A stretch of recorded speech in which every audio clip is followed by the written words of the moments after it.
What's up, guys? This is Kalo, and normally I'm here to give you the lowdown on all things gaming, but welcome back to another episode of Community Kitchen, where we're cooking up the latest and greatest gaming news headlines. And who better to join me today than Aiden? Why don't you say what's up? Hello, everybody. How's it going? Welcome to Game Sandwich, where we almost didn't exist. Almost, and aptly enough, that's part of the subject matter today. And before we get into any of that, we'd like to say thank you to each and every one of you guys that are liking these videos, subscribe to Game Sandwich, and if you're new here, do all that, and then join our community Discord. The links to that is in the video description down below. Now, we're here to talk about game development, which is a subject matter that across the board of practically all of our videos, there is a through line there, and it interconnects all of the stories we've talked about as of late. But I seen this headline, and again, it's the peek behind the curtain that normal fans don't get. And I think that whenever you see the headline here, you just you take gaming for granted a lot of the time. But like this story does it. Now, you're going to ask me, what are you alluding to? Spit it out, dumb talking head on the internet. Well, apparently there was an interview held with Lex Friedman. It's a 3-hour interview. And Dan Houser, who is the co-founder of Rockstar Games. And this is talking about Red Dead Redemption 2. And now the game almost fell flat and wasn't coming together, per their words. Now, I'm gonna read off the quote, and then this opens up the giant, like, talking point, and then there's a lot to talk about the future with Rockstar and everything. So, directly here, I'm pulling from the interview. I think with Red Dead 2, we were behind the schedule. We were over budget, so much, I didn't want to think about it. And you're making a game about a cowboy dying, again, spoiler, of tuberculosis, and the game's not coming together. Turns out a lot of people doubt you at that moment. You know, it's not that fun. I think that was a lot of pressure. Now, looking at that, and looking at what Rockstar games are and what they have been, I kind of see all right, we're behind on schedule, no duh, and we're over budget by a lot. Yeah, that checks out. Now, hearing this in a vacuum, does it surprise you at all? As far as, like, the doubt that was behind this game and all that coming off, it was Red Dead 1, Grand Theft Auto 5, and then Red Dead 2 released after that. I mean, honestly, doubt on that game surprises me a little bit. Just only because, I mean, they had a proven track record at that point. It's not like Rockstar has an unproven track record where this is like their second game and, like, they only have one success story to go off of, you know? They have a success story from, like, several games before this, so, I mean, come on. They go over budget a little bit, okay. I mean, I'm sure GTA 6 has probably gone over budget a little bit, you know, but I doubt anybody's worried about that game. Even then, we've heard the stories of, like, the mythical budget, and I can't wait to do that video where we talk about the development of GTA 6. It's very much over, if not setting the bar for what a budget of a game could be in reality. Granted, I don't think many games are going to come close to what they're doing over at Rockstar for GTA 6, just considering size, scope, uh, overall, and I've said this before in other videos, overall pressure that is on that game. But it's the point that you made where it's like, for there to be doubt about Red Dead Redemption 2, like, considering, all right, you hear the doubt up front without the game having released, without it getting all the awards it did. It's like, what if we lived in a world where that game didn't come out? It's to me, it's one of my most favorite games of all time. Like, just straight up what they did there for that story, and just top to bottom, the level of detail. It's like, wow, like, there was a short period, albeit from this interview, where this game might not have happened. And you look at what happened in the industry this year and the year prior of, like, we just canceled Perfect Dark. Like, is that a story where it's like, this is the timeline for this game? I mean, I doubt it would have ever been canceled, man. I doubt it. I doubt it. It's Rockstar. I don't think they've ever canceled a game. I Yeah. really don't. I can't remember a time where they've ever said, "Oh yeah, we've canceled this game" or whatever. But It's weird to think about that. It is like that there is a timeline where we might not have gotten it, but honestly, that wouldn't affect me. I get why it affects you. Yeah. Yeah. Personally, I've never beaten the campaign. I've never fully played it. I've played Red Dead in general, like the online side of it. And with how they like completely ignored the online side for like a lot of stuff, Killed it. like to focus more on like the GTA online, I can just be like, yeah, if we didn't have it, that would have just been like a little bit of wasted hours gone, for me. Y- But yeah. I can see how it would have affected a lot of people because like Red Dead 2 is like a fan favorite game for like a lot of people. It's not Mm-hmm. just like, oh, you have like a cult following here. I mean, it is like a mass number of people who really love Red Dead. It's that thing of like, if this game is in doubt, what about the countless others? I mean, I look at games that have had troubled development past. I look at Cyberpunk specifically, where it's like that game got revealed X amount of years ago. We didn't hear about it for so long. There's always that question of like, did it exist? What the hell's going on at CD Projekt Red? And then we finally got it however many years later, the state that game launched in, and then now with Phantom Liberty and everything, that game is highly regarded.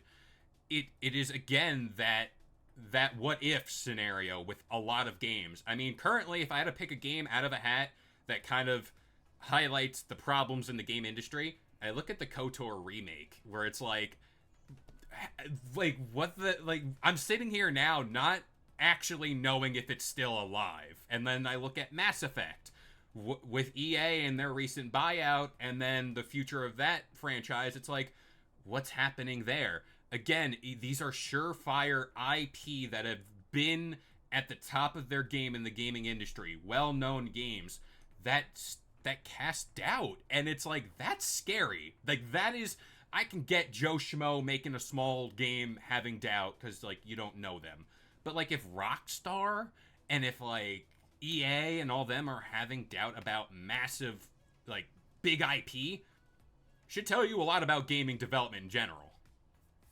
Oh yeah, it should definitely tell you a lot about gaming development. And like I don't know, I have my doubts with games too. Like the KOTOR remake, you said, I have serious doubts about that because that one is always, hey, it says that it's being made and then nope, studio shuts down or something. Yeah. Oh, it says it's being made again, studio shuts down again. This is the first time where it's actually we've to my knowledge, it's the first time we've ever gotten a trailer. I've been told there's been trailers before, but So like I get it. The gaming industry is always in this like ever evolving state where like, oh yeah, something that you think is going to work out is just ultimately not going to. And I don't know, I think the message really should be for studios to just like I get they have budget constraints and everything, but I feel like the real lesson here for them should just be like, hey, if your game's a little bit over budget or like, oh, if it's taking a little bit longer than it should, big deal. Like maybe stick it out and see what it could do because you never know. I mean, Cyberpunk, they could have given up on. Yeah. Like CD Projekt Red could have just given up on that and been like, "Hey, sorry, we released a game that was in a really poor state. Um, we'll update it to make it run good, but that's it. Mm-hmm. Like that's it." And I'm sure for a lot of people that would have been enough, but they went the extra mile and they went, "Hey, we're going to completely revamp this entire game and we're going to make DLC for it." And that DLC turned out to be amazing. And like it just shows they didn't give up on it. And now there's like this massive return for it because they didn't give up. Mm-hmm. And then it's like it's also like a No Man's Sky. Like that's like the Yes. biggest underdog story in gaming history there, where it's like that game was terrible at launch and then they just completely rebuilt it. And Mm-hmm. after doing that, now it's like a massively popular game. It is. And so, No, it's you. Go sorry, ahead. like I was just gonna say, so it's like you see these stories, and it's like, why give up on a title in general? I get it, like you said, if it's a small company, I get it. But if it's like a real big company, and like say like this studio has a like the developer has like proven before, hey, we've done something, or they have a really good concept that they made, why shut them down? One of the biggest ones I think too should be what was it called? Anthem. Yeah. BioWare made Anthem. I don't see why the studio didn't just continue it and revamp it and give it that treatment like No Man's Sky or like Mm-hmm. Cyberpunk, and like revamp it and make it a lot better. Yeah. It's always with gaming the ultimate what if. And I also want to be very clear with what we're talking about. We could have a game like Concord that came out and like I think the writing on the wall was there like to begin with and like how bad that development cycle went. There is clear cases where you know it's not worth it. But there is that chance of a what if of like, hey, like even Marathon right now, how bad we trashed that game.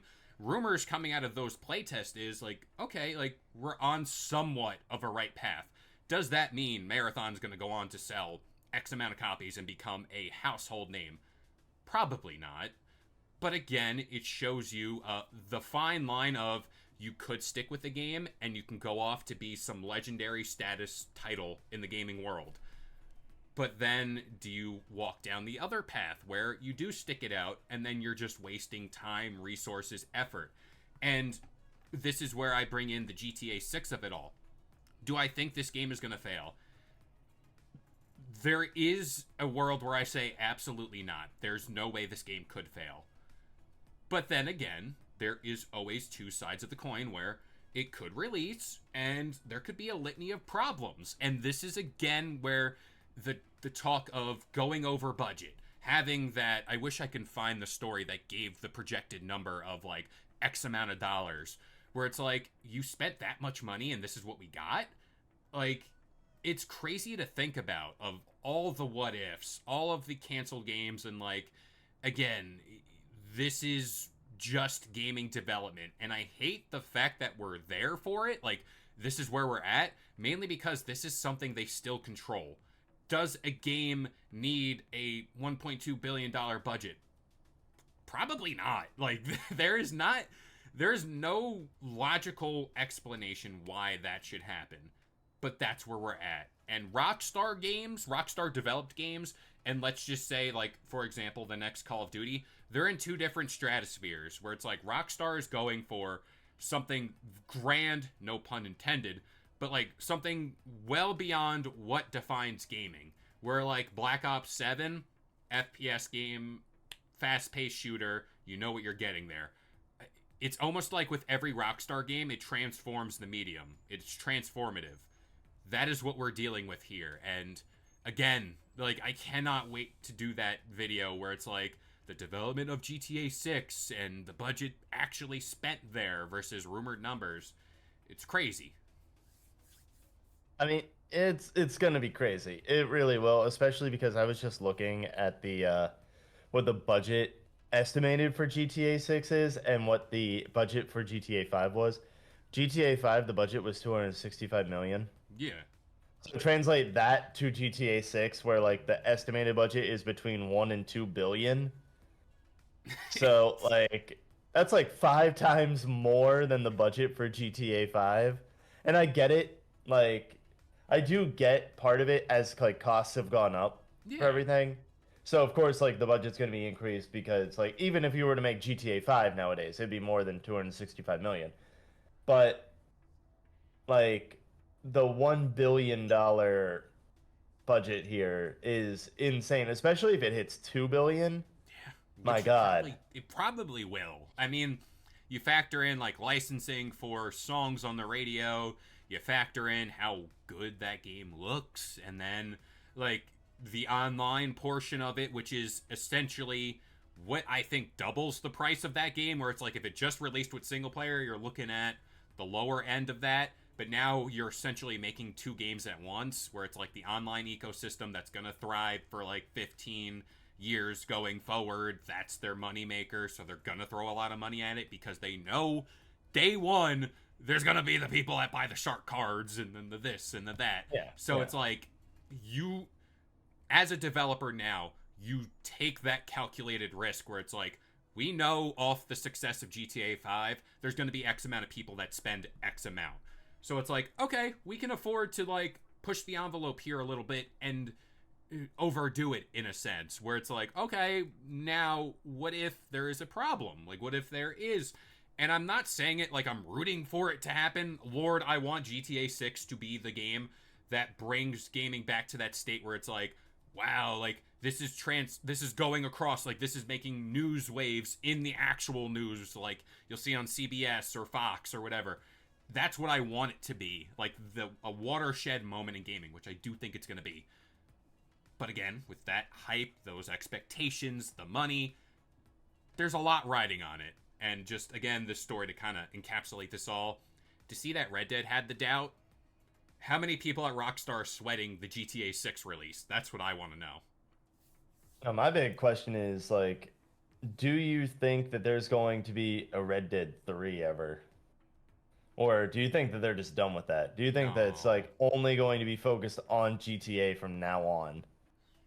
Uh, I think for a long while, they are going to focus solely on GTA 6, like, because that's their moneymaker. But I do think we're like a solid 10 to 12 years away from the next Red Dead. Like, just Oh yeah. game development, and that's being generous with, like, I'm sure, like, right now as we speak, someone at Rockstar is spitballing ideas for the next Red Dead. But at the same time, they're like, no, GTA 6 is going to make us billions upon billions of money if we do this right.